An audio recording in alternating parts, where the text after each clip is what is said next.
Dios me lo bendiga a todos, hermanos. ¿Quién vive? ¿Quién? ¿Quién vive? ¿Su nombre? Gloria a Dios por eso. Cristo, nuestro Señor, nuestro Cordero, Cordero de Dios que quita el pecado del mundo. Pero hermanos, un placer para mí saludarles esta mañana, darles una muy cordial bienvenida a todos y de manera especial a las personas que esta mañana nos están visitando. Que en esta mañana pues, el Señor derrame sobre todos nosotros y sobre esas personas que nos están visitando su rica bendición. Las vidas son muchas, mas los obreros son pocos, ¿no? Dice allí, ¿verdad? ¿Lo pueden ver con claridad? Sí. ¿Verdad? Allá detrás se puede ver. Bueno, hermanos, y es que indudablemente nuestro Señor Jesucristo fue un excelente maestro, ¿verdad? Yo creo que no ha habido en la historia ni lo habrá un maestro tan especial, tan efectivo y tan bueno como nuestro Salvador. Entre sus métodos didácticos que él usaba, ¿verdad? para enseñar, sus estrategias, estaba el uso de las parábolas y de las metáforas. Es decir, que él comúnmente usaba expresiones y situaciones de la vida común de aquella gente, ¿verdad? Para transmitirles una verdad espiritual y que esas personas que le escuchaban pudieran entenderle con toda la claridad posible. Por eso se le cataloga a él como el maestro de los maestros. Y muchas de esas parábolas, hermanos, muchas de esas metáforas se relacionan con la agricultura, se relacionan con la ganadería. En este caso, allá en Israel, no es la ganadería que usamos aquí, que creamos vacas, allá es ovejas, ¿verdad? Por la situación. Aunque había una que otra vaquita se conseguía por ahí. Pero mayoritariamente la cría o la ganadería era de ganado, yo no sé cómo no me acuerdo cómo se le dice al ganado de ovejas. Ovino, ¿verdad? Gracias, hermano. Mayoritariamente era ganado ovino, ovejas, la cría de ovejas para su manutención. Refiriéndonos pues a la agricultura, por ser un país mediterráneo, ¿verdad? Que estaba a orillas del mar Mediterráneo, en Israel, se daban mucho los cereales, el trigo, la cebada, la avena en menor proporción, y también se daba mucho, o se da todavía, la aceituna, que es donde se saca el aceite de oliva, de muy gran significación en la escritura, en el aceite de oliva. Bueno, ¿y por qué traigo todo esto a colación? Todo esto lo traigo a colación porque en esta mañana yo quiero compartir una reflexión sobre el trabajo cristiano. Las jóvenes que precedieron aquí, muy buena su dirección, la felicito, hablaron y cantaron y oraron y pidieron oración por el trabajo cristiano, por el trabajo que tenemos que hacer nosotros como siervos de Dios, como creyentes. La porción que vamos a utilizar en esta mañana como fundamento bíblico, en esa expresión, en esa porción aparece una metáfora. Está en Mateo capítulo 9 del 35 al 38, no lo busquen, lo vamos a leer allí, pueden verlo con claridad. ¿Sí o no?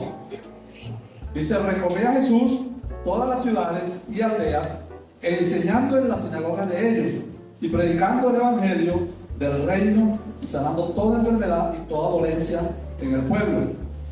Y al ver las multitudes, tuvo compasión de ellas, porque estaban desamparadas y dispersas, como ovejas que no tienen pastor. Entonces dijo a sus discípulos, a la verdad, la mies es mucha, mas los obreros son pocos. Rogad pues al Señor de las mies que envíe obreros a sus mies. Señor, te damos las gracias por tu palabra. Te bendecimos en esta mañana con la presencia de cada uno de tus hijos aquí en este templo de adoración. Rogamos en esta mañana que sea tu Espíritu Santo que nos hable, que podamos ser dirigidos y guiados para la exposición de tu palabra y para la reflexión sobre ella por el poder de tu Espíritu, Señor. Que no sea pues nuestra propia sabiduría, sino que sea la sabiduría de lo alto, la sabiduría tuya, Señor, que nos guíe esta mañana. Te lo pedimos en el nombre de nuestro Señor Jesucristo. Amén. Bien, hermanos, ahí tienen un mapa de lo que era Israel en esa época. El pasaje que acabamos de leer nos revela que al ir recorriendo Jesús las más de 204 ciudades o aldeas que había en esa época, según el historiador Josefo, ¿verdad? Galilea, al norte de Israel, Jesús veía pues la necesidad, no solo física, sino espiritual, en los aproximadamente 3 millones de personas que vivían en esa zona, la que está marcada con la flecha roja, Galilea. Ese fue el territorio que escogió nuestro Señor como inicio de su ministerio terrenal, ¿verdad? Y él aproximadamente tendría un año trabajando cuando dijo esas palabras. Y si yo lo puedo ver desde aquí, no sé, ustedes no lo van a poder ver porque está muy chiquito, ¿verdad? Que ahí está una parte azul, ese era el mar de Galilea. Y alrededor de ese mar de Galilea estaban diseminadas muchas ciudades y aldeas. Entre ellas destacan Capernaum, Magdala, Tiberias, Genezaret, Bethsaida, y más lejos estaba Canaán, donde se hizo el milagro de los vivos, estaba Nazaret, donde el Señor se crió, estaban ahí. Eran muchas ciudades alrededor de ese mar, porque ese mar era la vida. No sé si todavía tendrá el potencial económico que tenía en esa época. Era un mar que daba mucho alimento, muchos peces. Incluso muchos de los discípulos del Señor eran pescadores, se dedicaban a eso. Entonces, vemos que el Señor pues empezó a recorrer esos territorios y dice que cuando veía las grandes multitudes, Él tuvo compasión de ellas, porque las vio, hermanos, vio aquella grande cantidad de gente, como gente que andaban dando tumbos, ¿verdad? Sin un pastor, andaban desamparados.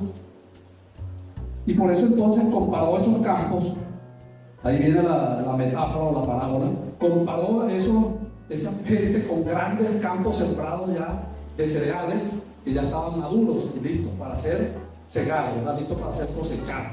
Eso se llama la mies. La mies, entonces, ¿qué es? La mies no es más que un campo lleno de grano, lleno de una siembra que ya está lista para ser cosechada. Y él vio esas grandes multitudes y espiritualmente las comparó con grandes campos o mies, a los que había que acometer pronto, ¿verdad? A esos campos había que acometer pronto para predicarles el mensaje de salvación. Y esta es la segunda metáfora que encontramos aquí. Él les comparó con ¿qué? Con ovejas que no tienen pastor, ¿verdad? Con ovejas desamparadas y descarriadas que no tenían un pastor que las guiara. Bueno, no sabemos entonces con exactitud, hermano. No sabemos con exactitud, la Biblia no lo dice. ¿Cuánto tiempo llevaba el Señor en su ministerio cuando pronunció esta palabra? Probablemente era el primer año, como ya les dije, el primer año de su ministerio. Por el contexto, sacamos eso. Por el contexto anterior podemos estimar que estaba en su primer año. Aún no había visitado la parte sur del país, ¿verdad? Donde estaba la capital de Israel, Jerusalén, donde estaba el templo, el centro de adoración espiritual de ese país. Y allí estaban pues las grandes escuelas de rabí, de fariseos y de escribas. La gente que le hizo la vida imposible al Salvador. Cuando él entonces, extendiendo su mensaje, empezó a ir hacia los pueblos del sur hasta que llegó a Jerusalén. Él aún no había visitado el sur del país, es decir, Judea, donde estaban en su mayoría los líderes religiosos o los supuestos pastores que tenían que pastorear esas grandes multitudes, ¿verdad? Pero no lo hacían, estaban ocupados en otras cosas crematísticas, pues, buscando riquezas materiales. Y el pueblo descuidado completamente espiritualmente hablando, ¿verdad? Por eso el Señor persiguió ese abandono en las grandes multitudes de ese pueblo. Su trabajo ministerial, ya lo dije, él lo comenzó en la zona más deprimida y más despreciada del país, Galilea. Aquellos a quienes Pablo llamó las lacras de la sociedad, ¿verdad? Los más despreciados. A eso vino Jesús en primer lugar. Eso lo podemos encontrar en 1 Corintios capítulo 1 del 27 al 28. No vamos a la casa. Y era tanta el desprecio que se sentía por esa zona de Galilea Era una región muy despreciada. El resto del país lo miraba con malos ojos. Que cuando Jesús andaba buscando a sus primeros discípulos, encontró a uno llamado Andrés. Y Andrés le dijo a su hermano: mira, hemos encontrado al Maestro, al Salvador, a Jesús de Nazaret. Nazaret. Y de Nazaret no puede salir nada bueno. Para que ustedes vean la idea que había pues, en la gente en esa época, ¿verdad? Cuando Jesús llegó, cuando empezó a correrse la fama del Señor, que empezó a llegar a los oídos de los grandes líderes religiosos al sur de Jerusalén, sus alrededores, que un gran profeta se ha levantado allá en Galilea. En Galilea empezaron a exclamar, ¿verdad? Jamás se ha levantado un profeta de Galilea.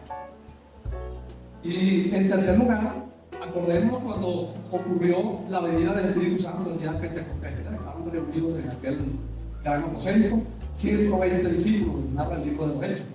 Y entonces cuando vino el Espíritu Santo, ¿qué pasó? Ellos empezaron a hablar en idiomas distintos, de tal manera que la gente extranjera que estaba allí podía escucharlos perfectamente en su propio idioma. ¿Y qué exclamaron? Eso que los estaban escuchando, para que ustedes vean todavía el desprecio que se sentía hacia los galileos. ¿Qué exclamaron? Eso, chicos, pero no son todos esos que están hablando galileos. ¿Cómo entonces les oímos hablar en nuestra propia lengua? ¿Qué universidad crearon esa gente? ¿Dónde se grabaron esos platos? En el suelo. La Galilea es una zona muy despreciada. Pero por ahí, para darles una lección, fue que nuestro Señor y Salvador comenzó a hacer su trabajo. Antes de entrar a analizar un poco el pasaje que nos sirve de base para esta reflexión, hermano, debemos recordar que aquel mandato, aquella orden, aquella comisión que el Salvador encomendó a sus apóstoles y discípulos está plenamente vigente hoy en día para cada uno de los que están sentados en esos puestos y para este que está parado aquí también. Esa orden está vigente. Hoy nosotros tenemos el testigo en nuestras manos. ¿Qué es eso de testigo? Les explico para que entendamos qué significa. Hay mucha gente que sabe eso, que sabe de deporte, sobre todo los muchachos, los más jóvenes, ¿verdad? Saben que en atletismo hay una carrera que se llama 4x100, es decir, 4 corredores por equipo. Están en un carril, y por el otro carril están 4 más, y por el otro carril están 4 más, separados por una distancia de 100 metros. El primero que va a partir lleva un testigo en la mano, un palito, una barra de metal. Y salen todos juntos, los primeros 4, los primeros corredores, al recorrer sus primeros 100 metros. Allá al final de los 100 metros nos está esperando el otro, ¿verdad? Y este que viene con el palito se lo da y este sigue arranca, así van todos los equipos. Hasta que al final llega hasta el último que está esperando ya para recorrer los últimos 100 metros. Hoy el Evangelio y el trabajo del Evangelio está en nuestras manos. Ya tenemos el testigo. ¿Qué vamos a hacer con él? Vamos a votar. Porque dice la regla que el que se le caía el testigo perdía, estaba descalificado.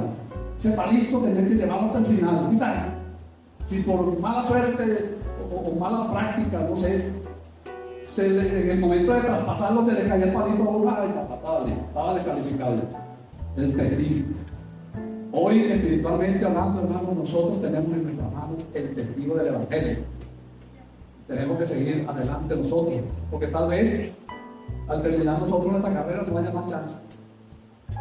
La venida del Señor está cerca y nosotros seamos tal vez los últimos que tengamos la oportunidad de predicar el Evangelio, de correr esa carrera que nos dejó el Señor, de predicar su palabra. Entonces, para que ustedes vean cómo insiste el Señor en el mandato y en el trabajo que tenemos que realizar nosotros como hijos suyos en predicar su palabra, vemos que en los 4 evangelios, hermanos, está ese mandato. Vamos a revisar por lo que dice. Fíjense en Mateo 28, 19 y 20 lo que dice: por tanto, id y haced discípulos a todas las naciones, bautizándolos en el nombre del Padre y del Hijo y del Espíritu Santo, enseñándoles que guarden todas las cosas que os he mandado. Y aquí yo estoy con vosotros todos los días hasta el fin del mundo. Después de Mateo, ¿qué viene? Mateo, Marcos, Lucas y Juan. Entonces, los muchachos. Marcos dice en el 16:15, y les dijo: id por todo el mundo y predicar el Evangelio a toda criatura. Lucas 24:47, dice el Señor mismo que está hablando aquí, ¿verdad? Y que se predicase en su nombre el arrepentimiento y el perdón de pecados en todas las naciones, comenzando desde Jerusalén. Juan, cuarto evangelista, ¿verdad? Juan 20, 21 dice: entonces Jesús les dijo otra vez: paz a vosotros. Como me envió el Padre, así también yo os envío. ¿A qué? A predicar la palabra. Predicar la palabra. Por si esto fuera poco, vemos que el libro que continúa a Juan, ¿cuál era? Hechos, ¿verdad? Muy bien.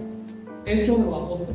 En el capítulo 1, versículo 8, vuelve otra vez el Señor mismo, cuando ya se está despidiendo pues, de sus discípulos, porque va a ser subido al cielo, va a ser arrebatado. Les dijo: pero recibiréis poder cuando haya venido sobre vosotros el Espíritu Santo, y me seréis testigos en Jerusalén, en toda Judea, en Samaria, en Venezuela y hasta lo último de la tierra. No dice Venezuela la Biblia, ¿verdad? Pero se sobreentiende que cuando dice hasta lo último de la tierra, ahí estamos nosotros, los venezolanos. Vallepascuenses, teniendo que ser testigos de Cristo. ¿Qué significa ser testigo de Cristo? No, proclamar su palabra o su mensaje de salvación a toda criatura. ¿Qué enseñanza nosotros podemos extraer entonces ya concretamente del pasaje que nos sirve de base en esta mañana? Los obreros son, la mies es mucha y los obreros son pocos. Bueno, vamos a ver entonces, ¿verdad? En primer lugar, hermanos, nosotros como Jesús debemos tener compasión de los perdidos. Y esta compasión debe implicar amor por los que no conocen a Cristo. Si nosotros decimos que amamos al Señor y no le obedecemos, es un acto hipócrita, ¿verdad? Porque el Señor decía, o dijo allá en Juan 14, 15: si ustedes me aman, obedezcan mis mandamientos. Dice la Nueva Versión Internacional. La Reina Valera dice: si me amáis, guardad mis mandamientos. Guardarlo quiere decir cumplirlo, obedecerlo. Y uno de los mandamientos que del Señor fue el de continuar su acción aquí en la tierra. Tenemos el testigo, repito, en nuestras manos. Es decir, predicar y enseñar su palabra a las personas que están en idéntica situación espiritual que aquellas grandes masas a las cuales Él les predicó en ese entonces. La situación de la gente sin Cristo es exactamente, espiritualmente hablando, la misma de aquella gente que andaban perdidos sin pastores por allá, dando tumbos, ¿verdad? De aquella gente que seguían al Señor hace unos 2000 años. Ellos andan dando tumbos de oscuridad de un lado a otro, con gran necesidad, no solo económica, sino también espiritual, aferrándose por ignorancia a cualquier viento de doctrina que sale por ahí, ¿verdad? Por eso ustedes ven que mucha gente se agarra desesperada espiritualmente de lo que les salga por ahí. Y vemos hoy en día que hay grandes cantidades de gente en doctrina falsa, pues, a los cuales también tenemos que hablarles porque andan por caminos equivocados. Actualmente, hermanos, la población mundial se estima en un poco más de 7.000 millones de personas. Imagínense usted, la tierra está atestada de personas. Hay un poco más de 7.000 millones de habitantes en la tierra. Y quiero referirme aquí a un paréntesis para referirme a algo que está corriendo por ahí que se llama el nuevo orden internacional. Yo no soy experto en eso, he leído algunas cosas, yo no sé si eso es cierto, pero están sonando unas, y cuando el río suena, piedras caen. Ese nuevo orden internacional, un conjunto de personas con mucho poder económico que se están uniendo para transformar el mundo, para apoderarse del mundo, para que haya un solo gobierno, para servir de plataforma, en otras palabras, aquí, en el Anticristo. Y entre los objetivos de esa nueva orden internacional está reducir la población del mundo a menos de la mitad. Ya que 7.000 millones ellos pretenden acabar con unos 5.000 millones de personas. Quieren unos 2.000 millones para poderlo controlar. Eso está establecido en los planes de los supuestos gerentes de ese nuevo orden internacional. Y uno se pone a pensar, bueno, puede ser eso tenga razón. Porque entre las cosas que ellos están promoviendo, hermano, es el derecho al aborto, que el aborto sea legal. ¿Qué pasa con un aborto? Una vida menos. No solamente eso, están promoviendo el matrimonio entre hombres, el matrimonio entre mujeres, ¿Y eso qué va a significar eso? Que la población se va a reducir, hermano. Porque hombre con hombre no puede vivir la vida, y mujer con mujer tampoco, ¿verdad? Y bueno, lamentablemente el nuevo presidente, que resultó electo de Estados Unidos, la primera medida que hizo fueron relacionadas con proteger a esta gente, a la gente del LGBT, lesbianas, gays, bisexuales, transformistas, y ya le están agregando estas cositas ahí, otros grupos. Y la orden que dio es que todas las embajadas de Norteamérica en el mundo, aparte de la bandera norteamericana, pusieran a un lado la bandera de los gays, que es la bandera del arco iris. Y así, él prometió electoralmente que iba a apoyar a esa gente, y ya empezó a cumplir su promesa electoral, el presidente Biden. Bueno, este es un panorama desolador, hermano.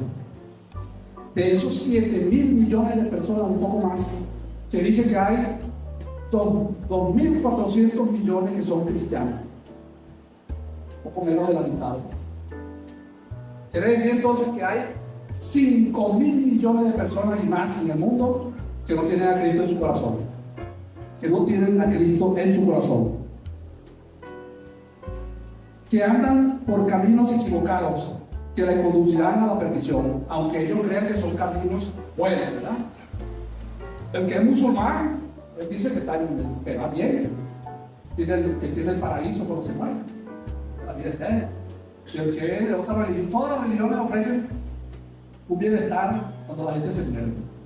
Esos caminos falsos. Y todos esos caminos parecen caminos para que los profesen, parece que fueran caminos rectos. ¿Lo que dice la Biblia? En Proverbios 14:12, hay camino que al hombre le parece derecho, pero su fin es camino de muerte. Entonces vemos que dentro de esos 5.000 millones que no tienen a Cristo en el mundo, están los musulmanes, que es la segunda fuerza religiosa del mundo, después de los cristianos. Están los agnósticos, están los hinduistas, que es la religión de la India, y sus vecinos. Están los budistas, están los judíos. Y me acuerdo de una canción que compuso Ricardo Arjona, dedicada a Jesús, que se llama Jesús es verbo, no sustantivo, es acción. Jesús es acción, no algo petrificado, lo que quiere decir. Y él decía en esa canción que en el mundo hay más religiones que niños felices. Y eso es cierto. Una gran verdad para este hombre, que aunque él no es cristiano. Otra estadística muy espeluznante, hermano. Ustedes ven allí, ¿qué ven allí, no? Unos pies, ¿verdad? Unos pies muertos. Allí tiene una etiqueta ahí. ¿Por qué le ponen esa etiqueta? Porque resulta que esos muertos, mientras no los han venido a buscar para la funeraria, los meten en unos refrigeradores, pero con la cabeza para allá, ¿verdad? Con la cabeza para adentro. Una camilla que rueda. Abren la puerta, sacan uno y me lo meten. Entonces, como lo que le queda acá son los pies, para le poner la etiqueta en el dedo, pues, para saber quién es, este es fulano de tal, o este no tiene nombre, no tuvo identificación. Para eso es esa etiqueta que le ponen aquí, por eso que la tienen en el dedo. Entonces, dice que las estadísticas que cada segundo se mueren 4 personas en el mundo. Quiere decir que en este tiempo que yo estoy hablando ya han muerto 8, pero ya más de 2 segundos en el mundo. Y también dice la estadística que de esas 4 personas que mueren cada segundo, 3 se van a la eternidad sin Cristo. Cuando mucho, 1 se va creyendo en Cristo, es cristiano, tiene la salvación. Otros 3 dicen esas estadísticas, ¿verdad? Quiere decir entonces, hermano, que son 240 personas que se mueren por cada minuto, llevándolo a minuto. Ahora son 14.000 que se mueren en el mundo por hora. 345.600 por día. Bueno, yo creo que estas estadísticas ahorita se quedaron frías, porque con esta enfermedad, con este virus que anda, yo creo que esas estadísticas aumentaron. Estuve leyendo por ahí que solamente el coronavirus ese, que dicen que fue algo creado por esta gente que quiere controlar el mundo para reducir la población también. Solamente el coronavirus ya se ha llevado, desde que entró en escena, se ha llevado más de 2.500.000 personas en el mundo. Los ha matado este virus. Esta población de 7.000 millones está distribuida en unos 238 países. De esa cantidad, hermano, son cristianos 2.400 millones, incluyendo católicos, ortodoxos y protestantes o evangélicos, como nos dicen. Es decir, que hay actualmente más de 5.000 millones de personas en el mundo que no tienen a Cristo como su Salvador. Ya lo dije. Okay. En nuestro país, viniendo acá a Venezuela, pisando a Venezuela, se estima que la población evangélica no pasa del 1,5 millones. La población evangélica de Venezuela dice por allí que no pasa del 1,5 millones de creyentes. ¿Qué quiere decir eso? Eso quiere decir que, bueno, más de 29 millones, casi 29 millones, no tienen a Cristo como su Salvador. Es decir, son mayormente cristianos nominales de nombre, católicos. No han tenido un encuentro personal con Cristo, muchos de ellos, la gran mayoría. Otros se dicen que son ateos, otros son adeptos minoritarios de sectas y doctrinas falsas. En nuestro país, hermanos, parafraseando al Señor, las grandes multitudes de venezolanos, que es lo que nos compete a nosotros, andan desamparadas y dispersas como ovejas que no tienen pastor. Y nosotros, hermanos de la Iglesia Libre Central de Valle de la Pascua, debemos tener compasión de ellos y predicarles a Cristo. El único camino, el verdadero camino. La verdad, ¿qué más? Y la vida. Gloria a Dios. Termino.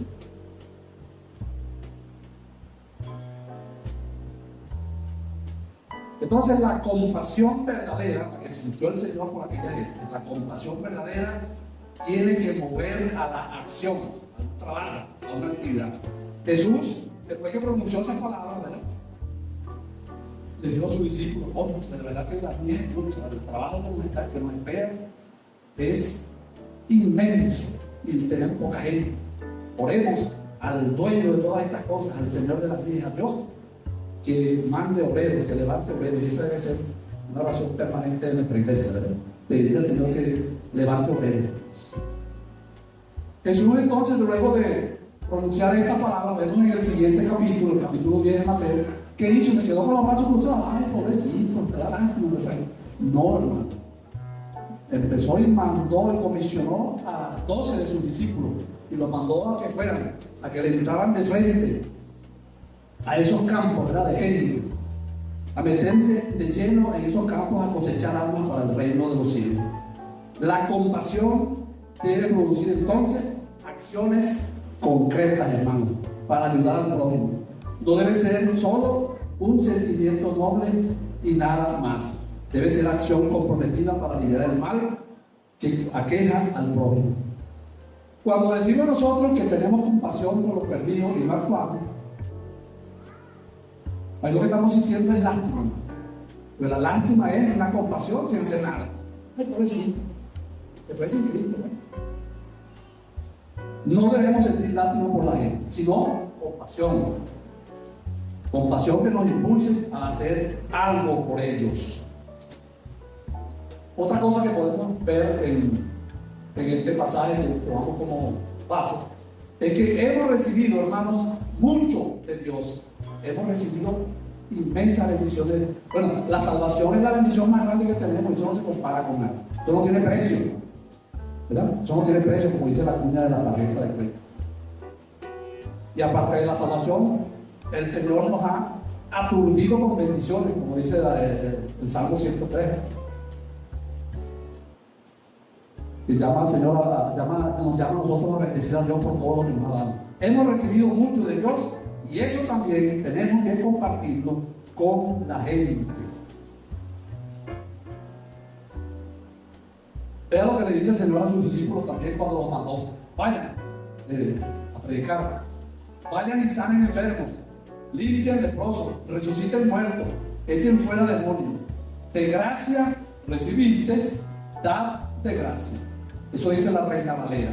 La última parte, en la Nueva Versión Internacional, está más clara. Dice: lo que ustedes recibieron gratis, denlo gratis. Hermano, hemos recibido tantas cosas de Dios gratuitamente, pero somos egoístas al quedarnos con ella y no compartirlas con la gente. Somos egoístas y si seguimos así, el Señor nos va a llamar a cuenta. Tenemos que tener conciencia de lo que recibimos un día del Señor cuando le abrimos nuestro corazón y le aceptamos como nuestro Salvador. Recibimos gratuitamente, ¿qué cosa en primer lugar? Salvación, y después perdón, vida eterna. ¿Qué más? ¿Qué más hemos recibido del Señor? Paz, alegría, gozo. Tantas cosas, hermano. Si bien es cierto que no somos nosotros los que podemos darle estas cosas a la gente, pero sí podemos decirle quién es el que la puede dar, que es Cristo. Están llamados a compartir su evangelio con los demás. También tenemos nosotros que entender que todo lo que tenemos acarrea responsabilidad. Todo lo que tenemos en nuestra mano acarrea responsabilidad. Quien quiere un trabajo, ¿qué hace? ¿Qué tiene que hacer? Tiene que asumir una responsabilidad de su jefe, de su patrón. Si no lo votan, tiene que ser responsable, llegar a tiempo, cumplir con lo que le ordenen y irse a la hora. No llegar de último y irse de primero, como hacen muchas gente. No. Quien tiene una casa tiene que asumir la responsabilidad de mantenerla, de pagar la luz, de comprar el carro, la leña, ahora, esto es lo que estoy usando últimamente, buscar el agua, todas esas cosas que implican tener una casa, hay que ser responsable en esa manutención. Quien quiera esposa, ¿cuántos de aquí tienen esposa? Para la mano. Debe saber que asumirá grandes responsabilidades, ¿verdad? Con esa pareja. Todos ustedes saben a qué me refiero. Lo vamos a describir aquí, cuáles son esas responsabilidades. Tenemos en nuestras manos el tesoro escondido que es Cristo. Tenemos una altísima responsabilidad con la gente que no lo conoce, la de compartirlo con ellos. Nuestra mayor responsabilidad ahora es compartir, dar a conocer lo que hemos recibido del Señor. El cristiano que no comparte lo que tiene acarrea de cierta manera maldición sobre sí, porque toda desobediencia a Dios es pecado, es maldición. El que sabe hacer lo bueno y no lo hace, dice la Biblia, es pecado, hermano. La Biblia está clarita, no lo estoy diciendo yo. Volvemos otra vez a este mapa de Israel. En Israel existe un mar que se llama el Mar Muerto. Aquí en la parte superior vemos un mar que es el de Galilea, pequeñito, ¿verdad? Pero vemos que el mar de Galilea le entra por arriba un río, ¿no es así? Que lo alimenta. Pero el mar de Galilea por debajo sale el río que es el río Jordán. Muy frecuentemente nombrado en la Escritura, el río donde se bautizó el Señor, ¿verdad? Y el mar de Galilea sale del río Jordán, sale de allí y llega entonces al final al otro mar más grande, 6 veces más grande que el mar de Galilea, que es el Mar Muerto. Pero ¿qué le pasa al Mar Muerto? El Mar Muerto no tiene salida, sino que recibe las aguas del río Jordán. Y dice que es el lago más salado del mundo. ¿Por qué? Porque el río cuando corre arrastra minerales, sales, sustancias tóxicas que se depositan allí y no tienen salida en ese mar muerto. Por eso el nombre lo tiene bien puesto, ¿verdad? Si usted lleva un balde de peces vivos y los echa en ese mar muerto, no pasan 2 o 3 minutos que no se mueran. No hay vida, no existe vida animal en ese mar. Entonces, nosotros, hermanos, no debemos ser como ese mar muerto, ¿verdad? Estamos vivos porque Cristo nos dio la vida y tenemos la vida en nuestras manos. Tenemos que dar lo que hemos recibido, como hace el mar de Galilea. Recibe agua, doy agua. Recibe de lo que da de lo que recibe. Así mismo nosotros espiritualmente hablando. Hay un ejemplo también en la Biblia, hermano, de compasión. Yo lo había leído muchas veces, pero estos días leyéndolo para preparar este mensaje, oye, me impactó ese mensaje. Eso está en 2 de Reyes 7, del 4 al 9. No lo busquen, que yo lo voy a leer. En 2 de Reyes 4, 7, vemos un ejemplo digno de imitar, un ejemplo de compasión que es digno de imitar por parte de nosotros. Pero le he hecho primero el cuento, un contexto, para entender lo que vamos a leer hoy. Ese es el mapa que ustedes ven ahí, que es Israel. Ese reino se dividió después que murió el rey Salomón. El primer rey que tuvo Israel fue Saúl, luego vino David, que David se encargó de consolidar ese país, de unir todas esas ciudades y esas tribus.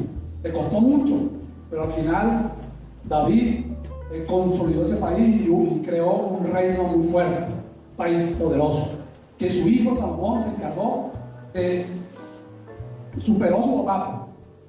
Salomón le dio muchísima más fama y riqueza y poder a Israel que la que le había dado su padre, el tercer rey Salomón. Pero cuando muere Salomón, que viene su hijo, bueno, eso es otra pelea. Se pelearon ahí uno con otro y se dividió el país.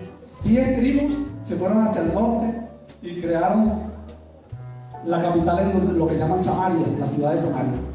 Y las otras 2 tribus se quedaron en el sur, la tribu, el reino de Judea, cuya capital entonces fue Jerusalén. El rey del norte, vecino con Israel, el rey de Siria, vino un día con todo su ejército, con grandes cantidades de soldados y carros y armas, a invadir a Samaria y la sitió. Eso es sitiar. Ya le voy a explicar. Esas eran grandes ciudades, como digo, fortificadas, o sea, que estaban cercadas por todos sus 4 lados, con grandes murallas, no con bloques de cemento. Una muralla de bloques de cemento le dan una patada y lo tumban. Estas eran grandes murallas de más de 1 metro de ancho, con unas piedras muy fuertes, y entonces cercaban la ciudad y dejaban ciertas puertas para que la gente saliera y entrara. Cuando venía un rey enemigo a sitiar la ciudad, quiere decir que la rodeaban para esperar que la gente que estaba allí, como no podía salir ni entrar, porque estaban los soldados ahí, se muriera de hambre, se le acabara la comida y entonces pudieran ellos entrar con facilidad, porque la gente, los que quedaban vivos, estaban ya más debilitados y era muy fácil invadir la ciudad así. Eso hizo el rey de Siria contra el rey de Israel en Samaria. Y dice que pero la gente empezó a desesperarse porque empezaba a acabarse de la comida y el agua. Y dice que llegó a tanta la escasez de comida que la cabeza de un burro la vendían en 80 monedas de plata en esa época de hambre, para que ustedes vean. Bueno, ahora sí vamos a leer lo que la cita que yo les quiero comentar, que está en Segunda de Reyes,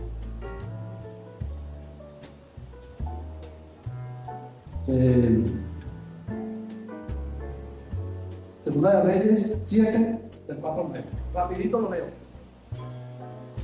Dice así: había en la entrada de la puerta 4 hombres leprosos, los cuales dijeron el uno al otro: ¿para qué estamos aquí hasta que muramos? Si tratáramos de entrar en la ciudad por el hambre que hay en la ciudad, moriremos en ella. Y si nos quedamos aquí, también moriremos. Vamos pues ahora y pasemos al campamento de los sirios, ¿verdad? Los invasores también. Si ellos nos dieren la vida, viviremos. Y si nos dieren la muerte, moriremos. Se levantaron pues al anochecer para ir al campamento de los sirios. Y llegando a la entrada del campamento de los sirios, no había nadie, porque Jehová había hecho que en el campamento de los sirios se oyese un estruendo de carros, ruido de caballos y estrépito de un gran ejército, y se dijeron unos a otros: he aquí el rey de Israel ha tomado a sueldo mercenarios, ¿verdad?, contra nosotros, a los reyes de los heteos y a los reyes de los egipcios, para que vengan contra nosotros. Y así se levantaron y huyeron al anochecer, a la carrera, ¿no? Pasó como Saddam Hussein, donde invadió Kuwait, se dejó el reguero de cosas en el camino, ¿verdad? Llegó el ejército gringo allí a Guayana, ¿verdad? Y habían huido para salvar su vida. Cuando los leprosos llegaron a la entrada del campamento, entraron a una tienda, hermano, y comieron y bebieron, se llenaron, se hartaron. Pero la cosa no se queda allí. Y tomaron de allí plata y oro y vestidos, y fueron y los escondieron. Y vueltos, entraron en otra tienda, y de allí también tomaron y fueron y lo escondieron. Luego se dijeron el uno al otro: aquí está lo bueno, aquí está lo lindo de esta casa, hermano. Se dijeron el uno al otro: no estamos haciendo bien. Reconocieron su culpa. No estamos haciendo bien. Tengo problemas con la vista y la eléctrica es muy chiquísima. No estamos haciendo bien. Hoy es día de buena nueva. ¿Qué significa evangelio? Buena nueva. Pero aquí usaban esa frase: hoy es día del evangelio, hoy es día de buena nueva. No estamos haciendo bien. Y nosotros, hoy es día de buena nueva, y nosotros callamos. Y dijeron estos leprosos: nos quedamos callados. Y si esperamos hasta el amanecer, nos alcanzará nuestra maldad. Vamos pues, ahora entremos y llevemos la nueva al rey, a la gente. Mira, ya hay bastante comida, hermano, vamos a comer. Y ella todo, es nada, que abandonamos a él. Bueno, ese ejemplo de compasión también debemos nosotros de seguirlo. Cuando estemos enchinchorrados, ¿verdad?, o viendo televisión, o absorbidos por el celular, sabiendo que esa tarde hay que salir a evangelizar, acordemos de esta acción compasiva de estos leprosos. La palabra de Jesús tiene la misma significancia tanto en aquel tiempo como hoy en día. Millones de personas en todo el mundo necesitan escuchar del Evangelio de Jesucristo porque necesitan ser salvos, hermano. Está pasando mucha gente a la eternidad sin Cristo, está perdiendo mucha gente. Pero ¿cómo oirán sin haber quien les predique? Dice aquí esta porción en Romanos 10, del 13 al 15: porque todo aquel que invocar el nombre del Señor será salvo. ¿Cómo pues invocarán a aquel en el cual no han creído? ¿Y cómo creerán en aquel de que no han oído? ¿Y cómo oirán sin haber quien les predique? ¿Y cómo predicarán si no fueren enviados? Por eso el Señor decía: rogar al dueño de todas estas cosas, al Señor de las mies, que envíe obreros a sus mies. Como está escrito: cuán hermosos son los pies de los que anuncian la paz, de los que anuncian las buenas nuevas. Aquellos leprosos tenían los pies vueltos llagas, hermano. De la lepra es una enfermedad que se caracteriza porque el cuerpo empieza a llenarse de llagas. Y dicen que la carne se va poniendo putrefacta e insensible, que a los leprosos se les caen pedazos así de carne y cuerpo cerrando.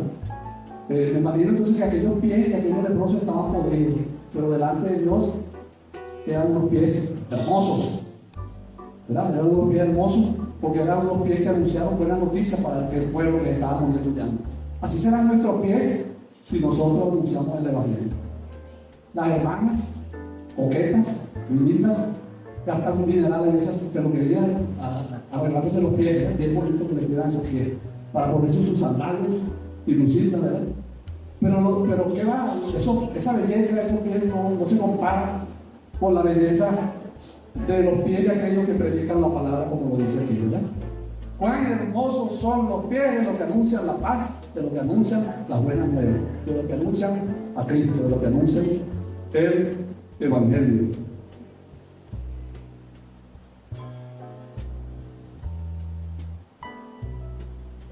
Uno de los motivos de oración que debe tener nuestra iglesia en todos los cultos de oración, en todos los domingos por la mañana, todas estas noches que oramos por internet, por el grupo, uno de los motivos que no debe fallar todos los días es este, pues, rogar pues al Señor de las vidas que envíe obreros a las vidas.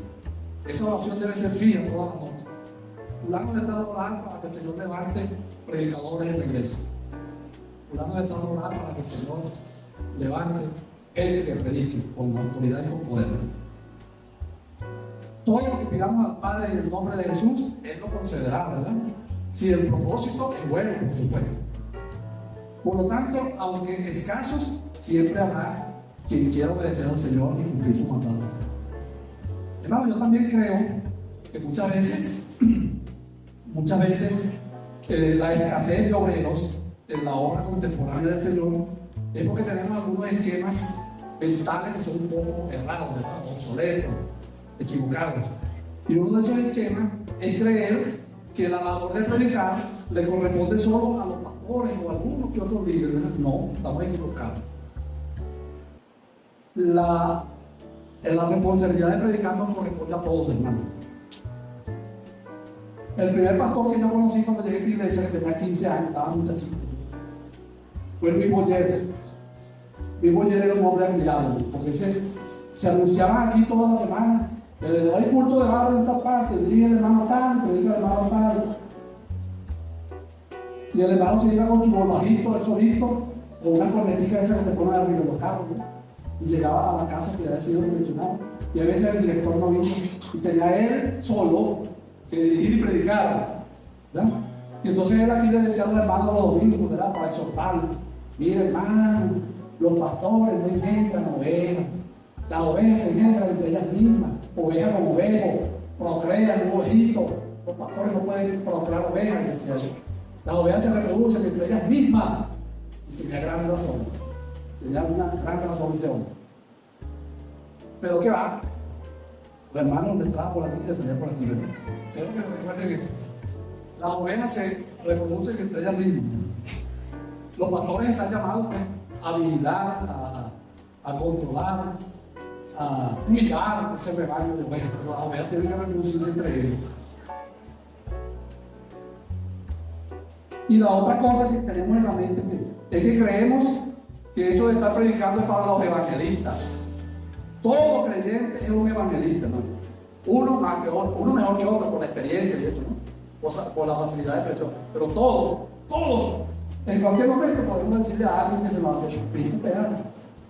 Y por ahí comenzar a compartir sencillamente un mensaje de salvación. No necesita grandes conocimientos teológicos y cosas de esas, ¿no? Cristo te ama, es un mensaje que podemos compartir. Si como cristianos aceptamos nuestra responsabilidad individual, entonces muchas personas oirán para la salvación de sus almas. Estadísticamente en la iglesia hay muchos miembros, ¿verdad? Esto como está esto reflejo, gloria a Dios. Pero pocos predicadores. Pocos predicadores. Debe haber más predicadores. Cada persona que haya sentido o tenido una experiencia con Cristo debe enseñar a otros cuán grandes cosas el Señor ha hecho por su vida, ¿verdad?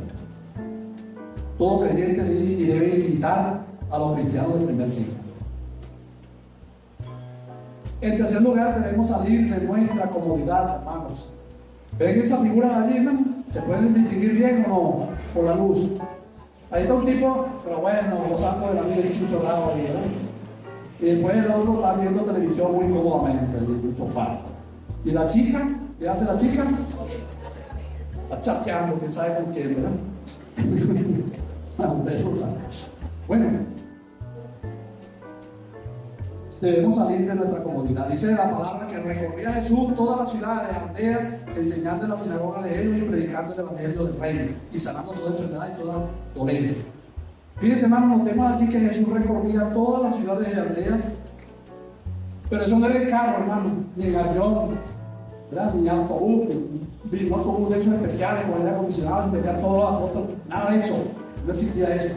Eso eran grandes distancias, kilómetros, que el Señor y sus discípulos recorrían a pie, sufriendo grandes incomodidades, cansancio, el clima inclemente, ¿verdad? El sol, los peligros y quién sabe qué otras situaciones.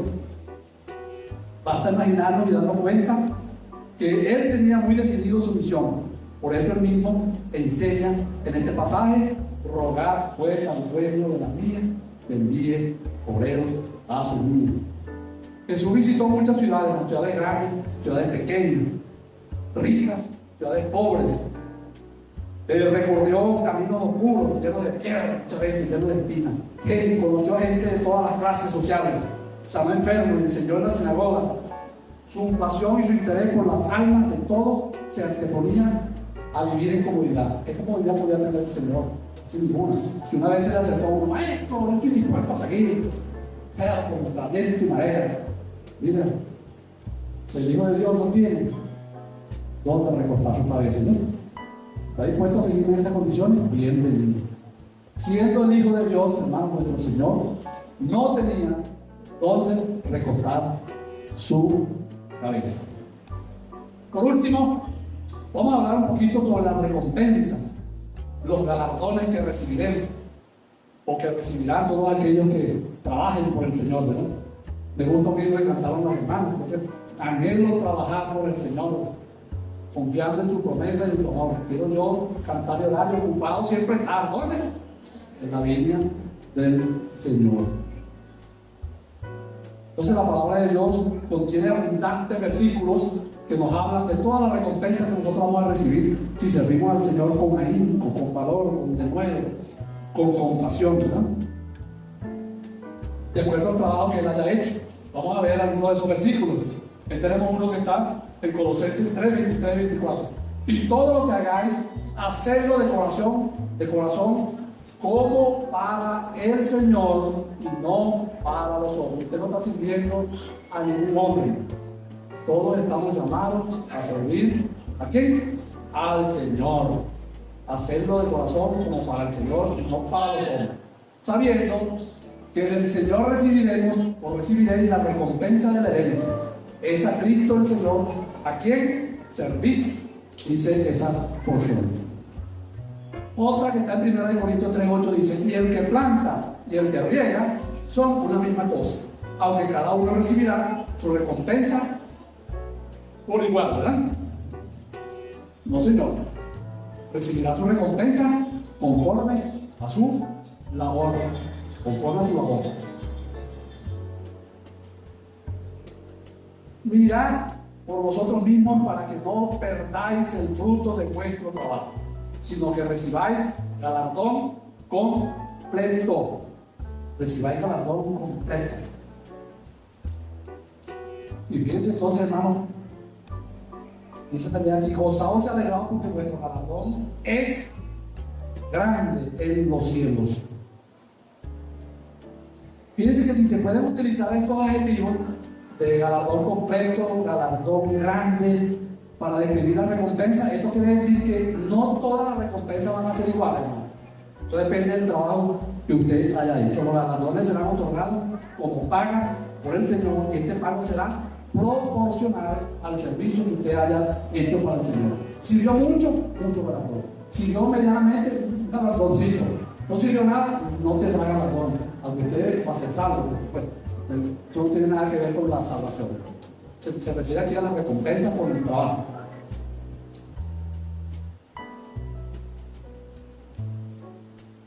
Porque es necesario, dice 2 Corintios 5:10, que todos nosotros comparezcamos ante el tribunal de Cristo, para que cada uno reciba según lo que haya hecho mientras estaba en el cuerpo, sea bueno o sea malo. No se asusten cuando aquí hablan del tribunal de Cristo. Cuando aquí se habla del tribunal de Cristo no es para condenar a nadie, ya todos nosotros estamos salvos. Este será el juicio de los cristianos, donde estaremos allí todos los cristianos nada más, no habrá gente perdida, ni nada de eso. ¿Y para qué estamos allí? ¿Para castigarnos? No. ¿Para condenarnos? No. El Señor nos dio el perdón y la salvación por su muerte en la cruz. Ese juicio entonces es para recibir las recompensas a las cuales nos habremos hecho merecedores si hemos hecho un buen trabajo. En el tribunal de Cristo entonces solo se presentarán los creyentes. No será un juicio sobre los pecados del cristiano, porque ya estos han sido borrados y perdonados en el sacrificio de Cristo en la cruz. Este tribunal de Cristo tiene que ver con la recepción o no de las recompensas por parte del Señor.